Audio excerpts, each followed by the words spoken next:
Breaking news tonight, Bryan Kohberger's trial date is set.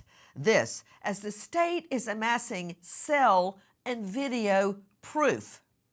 Good evening, I'm Nancy Grace. This is Crime Stories. Thank you for being with us.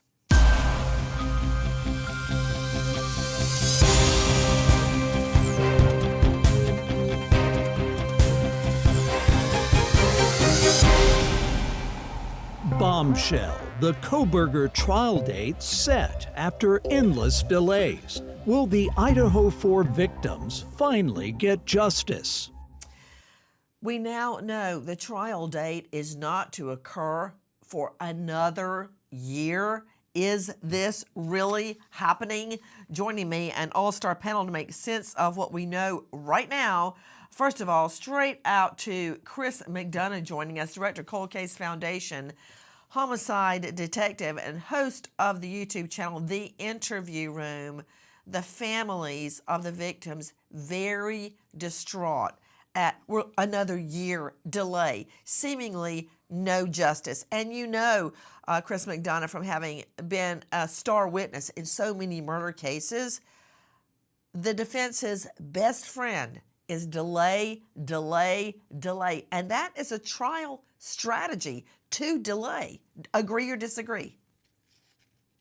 100% agree, Nancy. And this is, what the family was waiting for to get a trial date. But, to be 30 months out from the moment their child is taken off of this earth is very difficult to navigate through. And it does benefit the defense. Another thing, I'm going to circle back to the trial date, but a big blow up amongst legal eagles across the country is the body language in the courtroom. Take a listen. Integral to Bryan Kohberger's defense is the appearance that his counsel truly believes he is innocent. Ann Taylor and her assistants have said that they support Kohberger, but body language experts say Taylor's positioning far away from Kohberger suggests otherwise. Some even say it looks like Taylor fears Kohberger. However, their attorney-client relationship shows improvement, with Kohberger breaking his usual stare during conversation with Taylor to crack a smile. We've seen throughout history, and I'm going to go to Brian C. Stewart, a high-profile lawyer joining us out of this jurisdiction of Idaho. He is managing partner, Parker and McConkel. Question to you, Brian. We have watched the body language in the courtroom from the get-go. And let me show you a few shots just off the top of my head. For instance, there they are on earlier court dates when they were still sitting together. That's one of the first court dates ever. The courtroom body language, Brian Stewart, is conveyed to a jury. It's nonverbal, but it's very clear.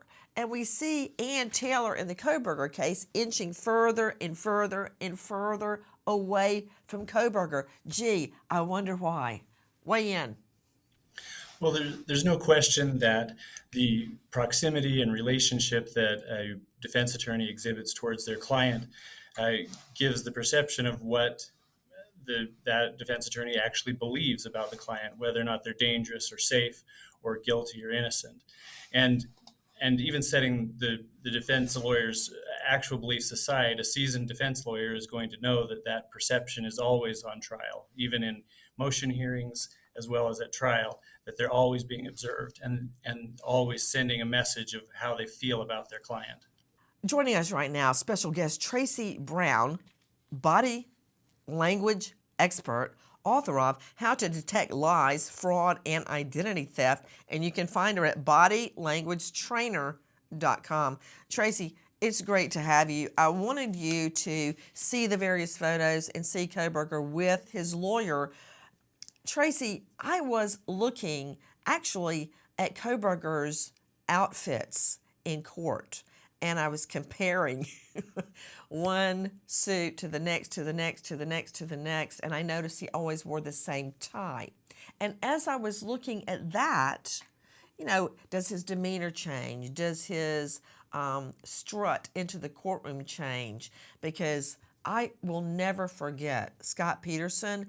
Every day he would walk into the courtroom all puffed up like this, very cocky, like a star football player, and literally strut over to the defense table. And I didn't think that was a good look for the jury. But I've been watching Kohberger's gait, his demeanor, who he looks for in the courtroom. Where does he look first? How does he seat himself? Where does he seat himself? Is he relaxed? Is he smiling? There's a lot of creepy grins going on. But then I began to notice, Tracy, the distance. Now, I guarantee you after tonight it won't happen again, but there has been a growing distance and frigidity between his defense attorney and him. And I'd like you, having studied his demeanor and his movements in court, to give us your assessment. Well, what I see is when he walks in, he's super stiff.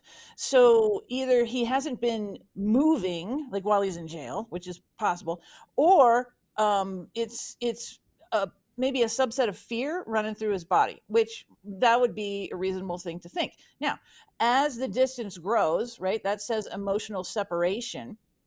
And they definitely do not have a close relationship, him and his lawyer. Now, here's what I noticed that was really interesting in some of the video that your team sent me is when they left the courtroom, the team he left and he got out of there, and the rest of the team was still back at the table, and that tells me that he has not necessarily accepted his lawyer as the unconscious leader of the group. Because if that was the case, they would rise and he would wait for them and they would leave together. So that really struck me as interesting. They are not a tight unit team at all. I can tell you right now, this guy is never going to be allowed on the stand. Joining me, in addition to the all-star panel you've already met, Howard Bloom is with us, renowned author and author of a brand new book, which is amazing. I've read the entire thing cover to cover. When the Night Comes Falling, a requiem for the Idaho student murders. You can find him at Howard Bloom, that's BLUM.com. Howard, you have researched this so diligently. I want to hear your thoughts. Well, he seems to live in his own detachment, his own little world. Even in the courtroom, it almost looks, as he stares straight ahead, it looks as if he might have been drugged beforehand to keep him under control. You mentioned that he wears different suits. I wonder, where is he getting these suits?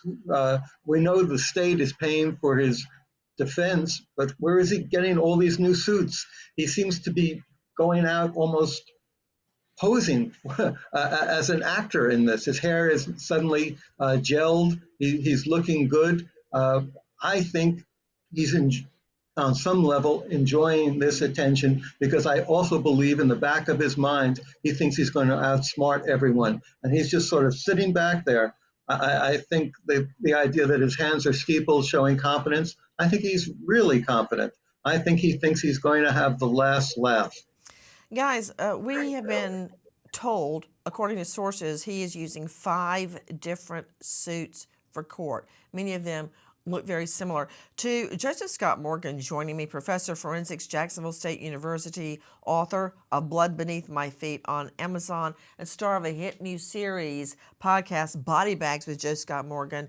All of that is well and good, but here's the thing about Morgan.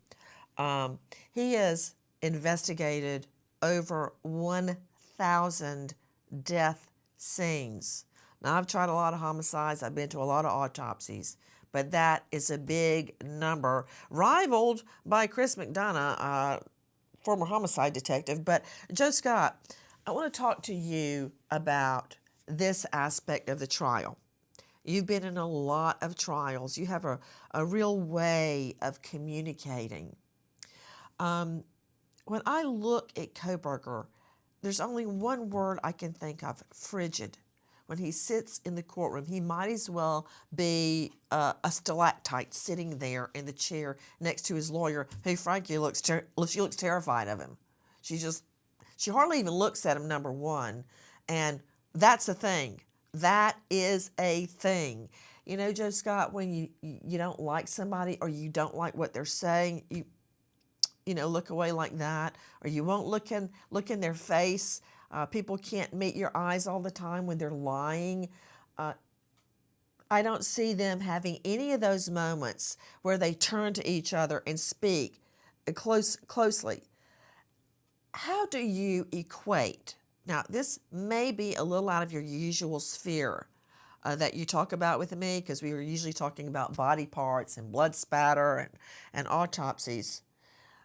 But I want you to compare the ferocity of those attacks on those 4 students with what we're seeing in the courtroom. He has this cold affect, which I think that has been stated pretty clearly here. I was transfixed by what Tracy was saying a moment ago, and I've experienced this on scenes, and particularly talking with people that have this kind of absence, if you will, in the face of some of the most gruesome things that I think that are incomprehensible to most people.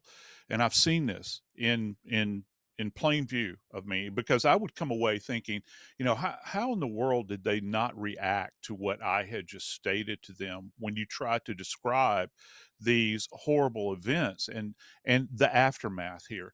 And he's staring down this, Nancy,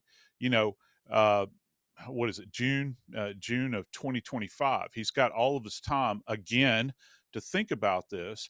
And the idea here is that he is cold and calculating, at least on the surface, it would appear.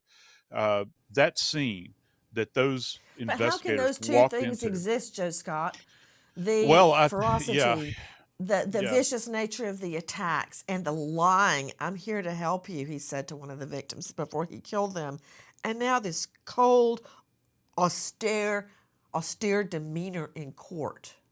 Well, it goes to psychopathy, I think, Nancy, this idea that there is something much deeper that is going on within him. Because I got to tell you, Nancy, when I begin to think about the scene and what we have, at minimum, what we've been told at this point, there was some degree of planning that went on. And we can get into all of that, but you think about the purchase of a weapon, you think about maybe covering himself, maybe covering the interior of the car as a barrier. This goes to a broader construct. If you're prepared enough to plan, to show up and do this kind of devastation, then wouldn't it stand to reason that by extension, you're not going to abandon that position? And only somebody that is really cold-hearted could do that. Integral to Bryan Kohberger's defense is the appearance that his counsel truly believes he is innocent. But body language experts say Taylor's positioning far away from Kohberger suggests otherwise. The Kohberger attorney seemingly terrified of suspected Idaho students killer. Not just evidence that is being amassed right now. We keep hearing the defense complain, I don't have the evidence, I don't have the evidence. It could be much as in the case of Alex Murdaugh. Remember the car satellite evidence, the black box, so to speak? That evidence was being amassed leading all the way up to trial. And therefore, it was newly discovered. Is the state amassing cell phone and video data? Much as we saw in the case of Fotis Dulos, who was charged in the murder of his wife, Connecticut missing mom of 5, Jennifer Dulos. That said, what about evidence that's missing? And how is the state going to counter, first of all, this? One of the items in Kohberger's apartment sparks significant interest from authorities. A Dickies clothing tag is found lying on a Walmart receipt. The receipt indicates that Kohberger purchased a dark blue work uniform that cannot be located. If Kohberger wore the long-sleeve jumpsuit during the attack and changed before driving back to Pullman, it would explain why no traces of blood were found in the white Hyundai Elantra. Investigators believe Kohberger then disposed of both the uniform and the knife used in the attack. And not just that missing work suit, but also this. Listen. Investigators have receipts proving that Kohberger purchases both a K-bar knife and Dickie's work uniform, but neither item has been recovered. The morning after the murders, Kohberger drives 45 minutes south to Clarkston, Washington, situated between the Snake and Clearwater River. Kohberger makes a quick stop inside an Albertsons grocery store, and his white Elantra is seen passing Kate's Cup of Joe. Many have theorized that Kohberger disposed of the incriminating items during this trip, throwing them in the winding rivers that span more than 1,100 miles. Okay, everybody, we got to circle back to bodies of water that we just heard our friend Dave Mack from crimeonline.com.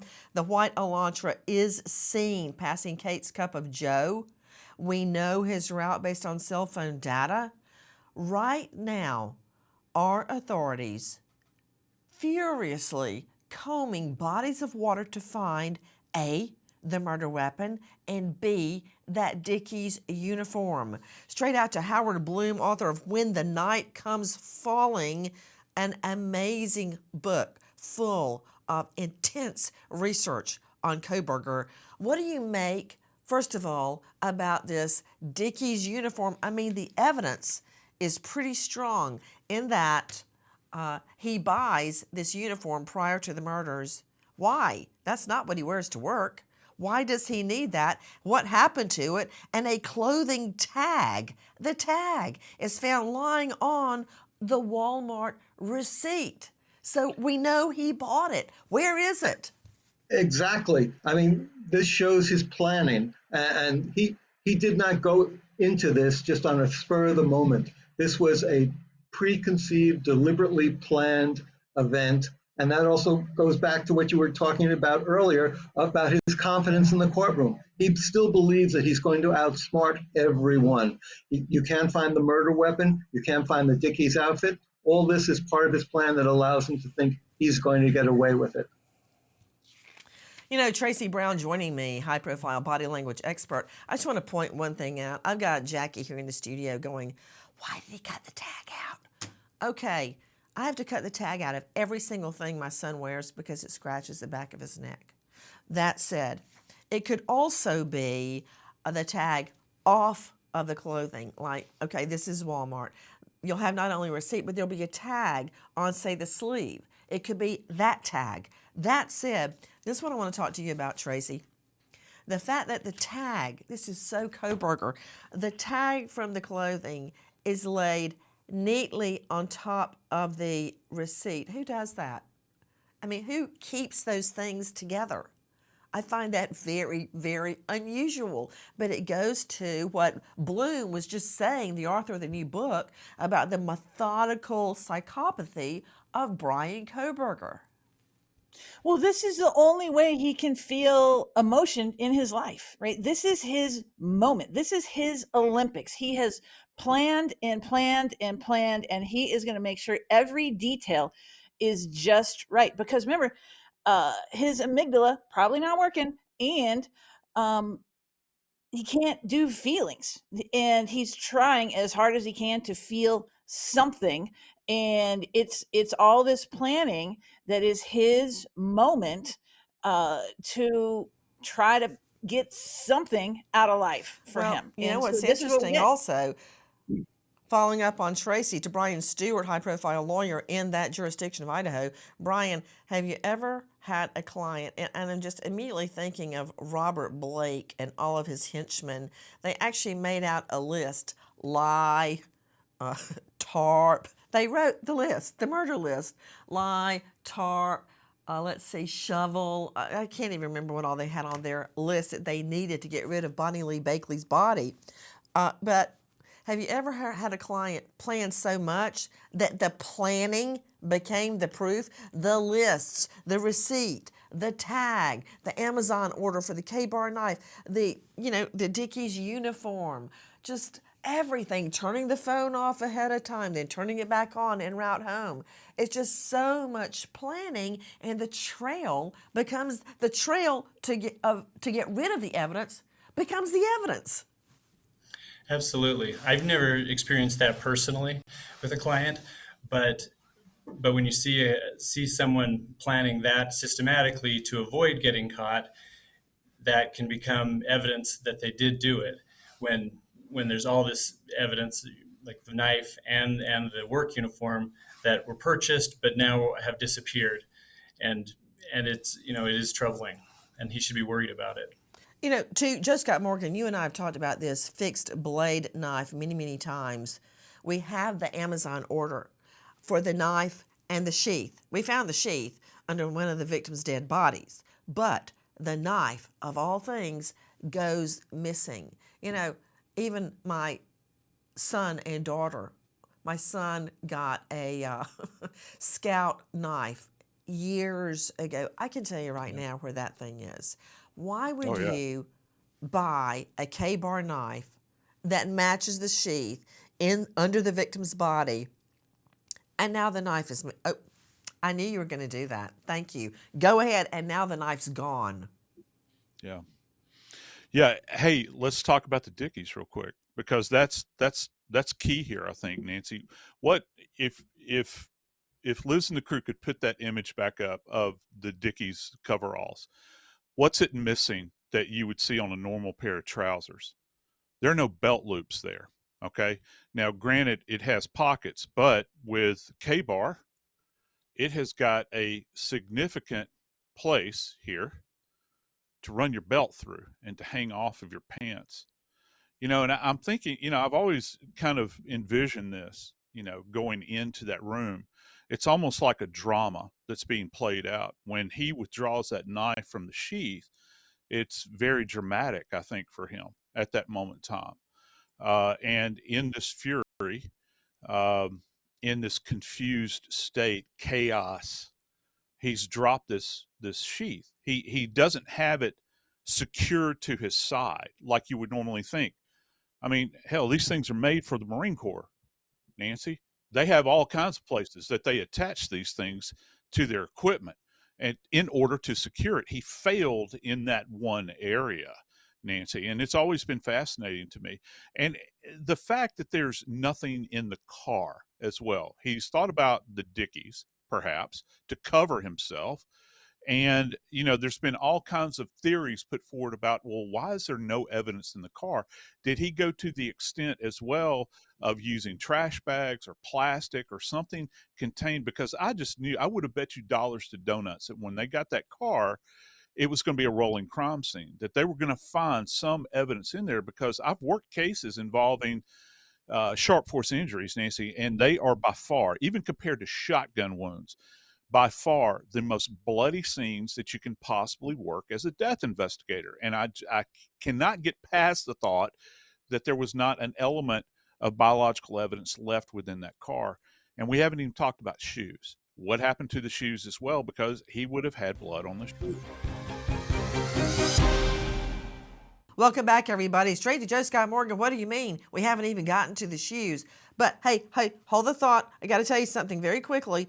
You just said, did he put things in a trash bag? How did he keep everything? How did he keep the car pristine? I'll tell you how. Joe Scott, you probably hear this before you fall asleep at night. Me saying, when you don't know a horse, look at his track record. If you don't know what he's going to do, look at what he's done. Howard Bloom, remember when Kohberger was arrested in the family home near the Poconos? What was he doing? He was standing there either in shorts or underwear with plastic gloves on at 3 in the morning? Sorting his trash. He was in 2 separate plastic bags, right, Howard? And exactly. And this shows the planning, the methodicalness that went into this. He thought he was going to be the criminology student who would outsmart the police. He thought even when he was in Pennsylvania, he still could get away with it. He would still be able to return to Washington State University and begin teaching once again.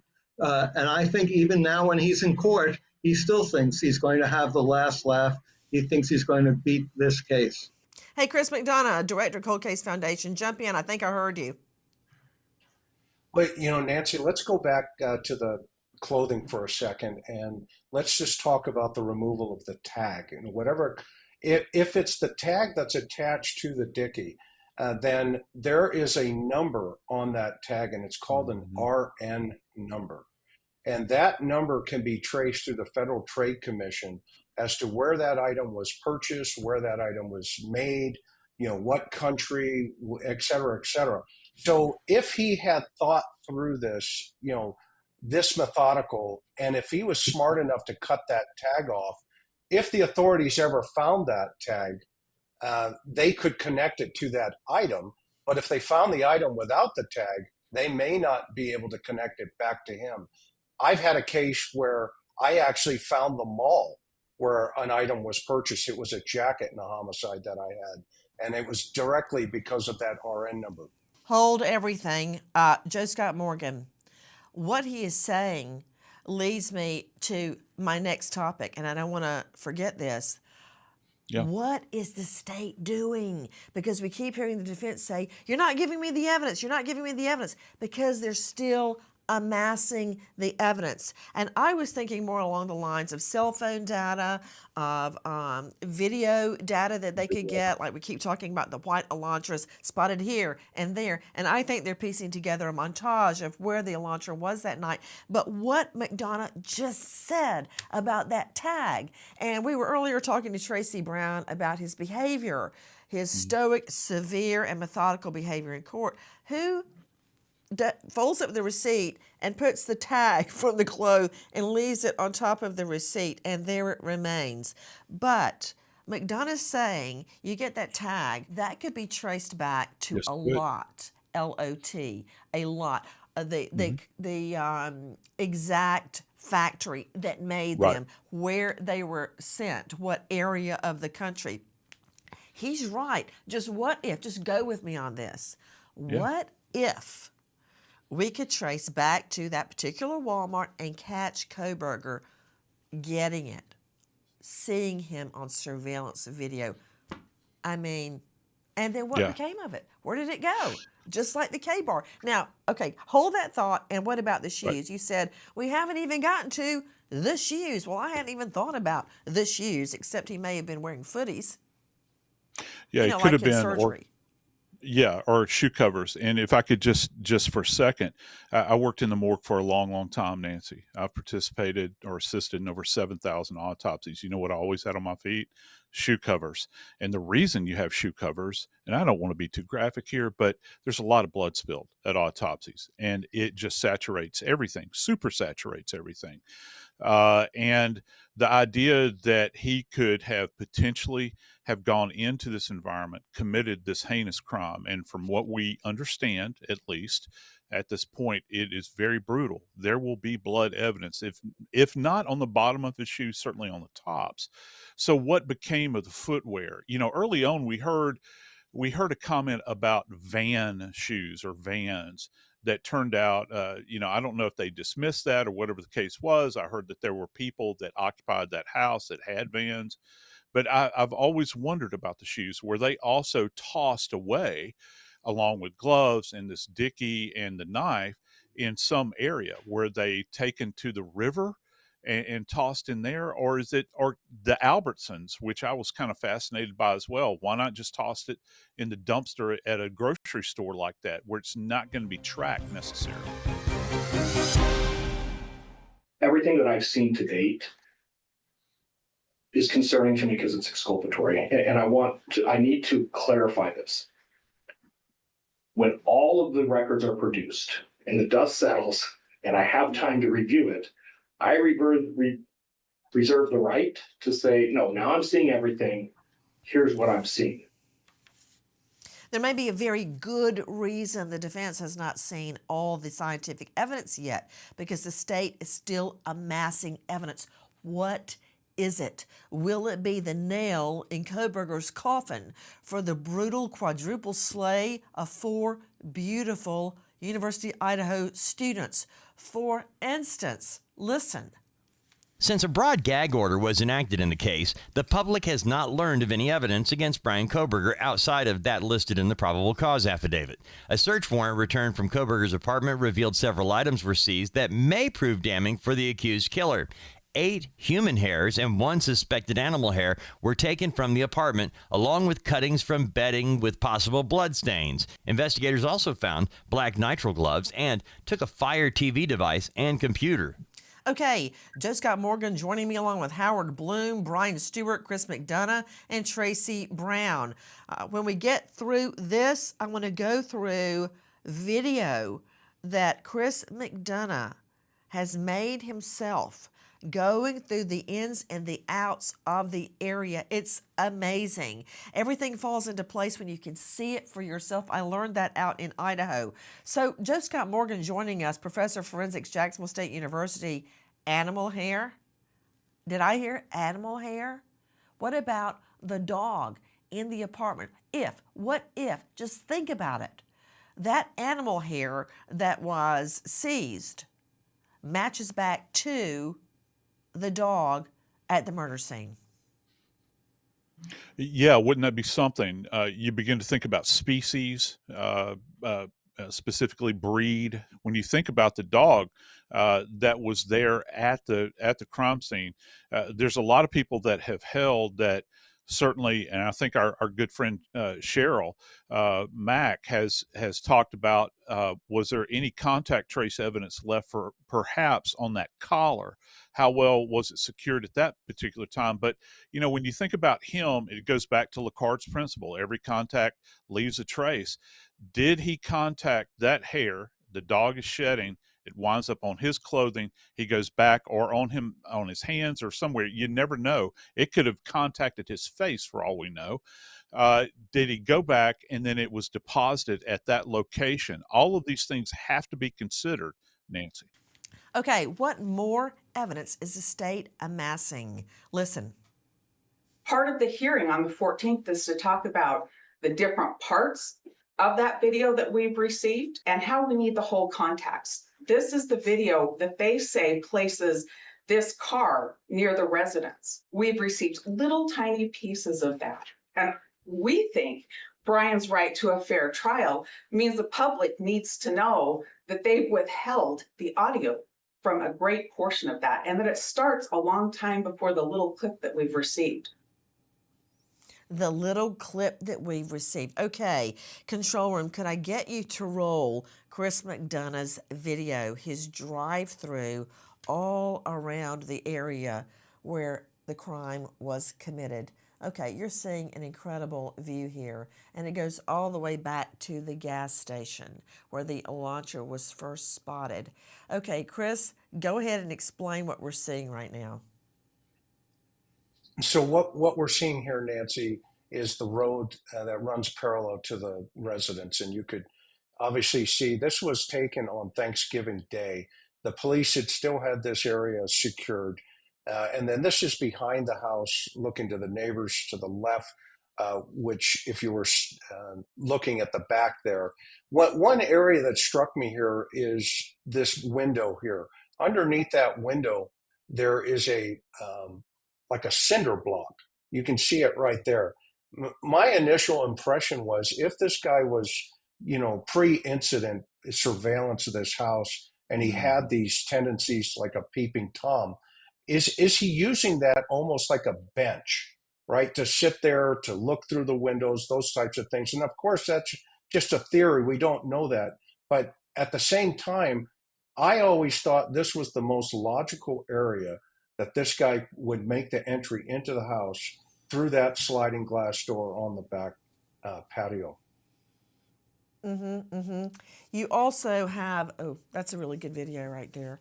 And that is where I stood behind the house at night, looking into, somebody left a light on in the home, and I could see very clearly into the home. Yep.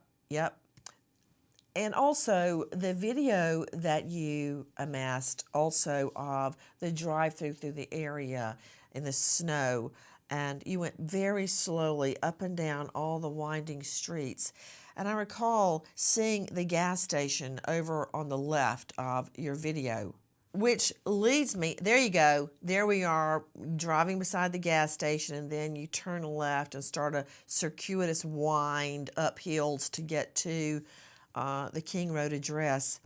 Chris McDonough, that leads me to the car. That's where the clerk was when the car whizzed by, and we got that video. Now, I believe, Chris, that there's going to be a montage of video evidence placing that Elantra all around the area. For instance, we heard that he stopped into Kate's Cup of Joe. Is he on video?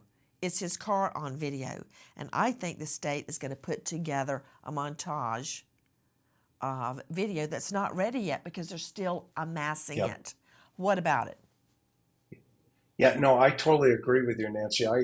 There is so much work that still needs to be done, and you've been there. You stood, where I stood and looked into that house, and he is. Remember, we forget that his background was to kind of teach the police about technology. So I would submit at this point, the authorities are going, okay, this guy thinks this way. So what kind of risk is he going to lower for himself to commit this crime correctly? And if you drive through the town itself, there are videos on those businesses all over the place. Evident of the fact we have the victims walking back from the bar and they're caught on video. Well, I would submit to you, he is aware of all of those pieces of potential evidence that could throw him under the bus. And the car in of itself, the Idaho Department of Transportation would have access to a lot of cameras. I know there's been some, according to some of the information that I've received, that he's not on a whole bunch of stuff, and the stuff that they're showing us today, they're pretty solid in their feeling that this is him traveling through those roads. I guarantee you by trial time, there's going to be a video montage of Kohberger on his route, leaving the house, driving to the house, and that white Elantra is going to pop up in multiple videos. Also, that leads me to the conclusion that authorities are looking along that route right now for the murder weapon. As Bryan Kohberger's trial approaches, Ann Taylor will do everything she can to take the death penalty off the table. Many predict that Taylor will use the same tactics cult mom Lori Vallow's team employed to escape the death penalty. In Vallow Daybell's case, prosecutors were barred from pursuing the punishment when the court found they had failed to turn over all discovery to the defense. Ann Taylor may argue that the cell phone data collected by investigators is unreliable and attack the DNA found on the knife sheath. We know those attacks are going to happen on the evidence, but will Ann Taylor take a page out of cult mom Lori Vallow's lawyers and claim discovery wasn't handed over in time and therefore the death penalty must be taken off the table? What evidence is it that the state is amassing? Trial strategy. Straight out to Howard Bloom joining us, author of When the Night Comes Falling. What do you make of what you are hearing tonight? Well, what I've been hearing all along is that the state has been deliberately delaying things. I mean, the defense has a very good case. The state has taken way too long to amass all this evidence. You correctly point out that there is Did you not hear anything we're saying? The state is very likely still amassing evidence as we speak. So how can they hand it over when they don't have it yet? I disagree.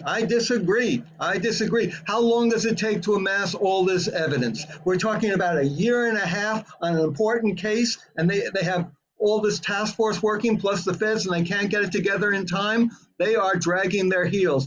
They're not showing the professionalism necessary to move this case forward. Let's go forward with that. Brian C. Stewart, I know you've tried a lot of cases, but I have had cases where there actually was newly discovered evidence.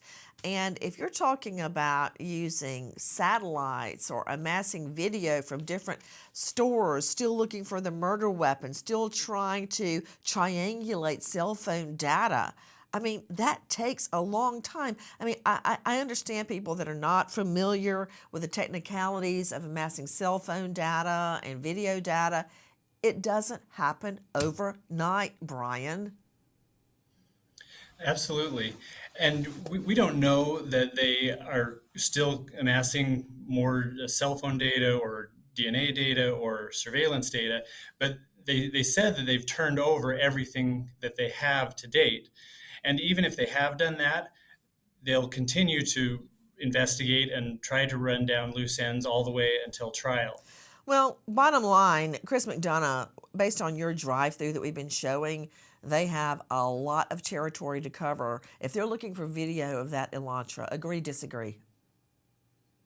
Yeah, absolutely. 100% I agree that they're looking for video of that data and they have to connect those dots back to him. So, yeah, the investigation's still fluid. It's moving. Joe Scott Morgan, just in one last example, a data dump of all the cell phones that were in use in that area at that time. Now, we know he cut his cell phone off, but leading up to that and immediately following that, how long does that take to amass? Thousands and thousands of cell phone entries. Doesn't take this long, and that's the big ask here. I don't understand why it has taken so long relative to the digital data and also any of the CCTV data. I'm closer to Joe understanding Scott, that were you because not they might be watching the doing Alex video. Murdaugh case? Were you and I watching two different trials when Alex Murdaugh was prosecuted for double murder? Because the state started trying day one to get the nav system data out of Alex Murdaugh's car, and they went round and round. I think it was with GM. What they went through, I mean, can you imagine taking on GM to get that data? How do I know that's not what they're looking at right now? I don't think they're dragging their feet. I think they're still working furiously. Yeah, I'm not saying they're dragging their feet. However, I don't understand why it is taking so long. And with the Elantra, if there's a system on board in this particular model, how long does it take to process all of that data? And they might be trying to correlate it also with the cell data that they have. Nancy? Yeah, jump in. Just a real quick thought to dovetail into Doc Morgan. I think there's a semantics here of necessarily understand. They have amassed the data. It's processing the data that takes all the time, and that's what the delay is. I would submit. We wait as justice unfolds. And now we remember American hero, police officer Gonzalo Carrasco, Selma PD, California, just 24, shot and killed in the line of duty. Survived by grieving parents Gonzalo and Veronica and his soon-to-be-born son, Gonzalo. American hero, Officer Gonzalo Carrasco, Jr. Thank you to all of our guests for being with us tonight, but especially to you joining us, as well as our new MSM family. Nancy Grace signing off. I'll see you tomorrow night, 6 and 9 o'clock sharp Eastern. And until then, good night, friend.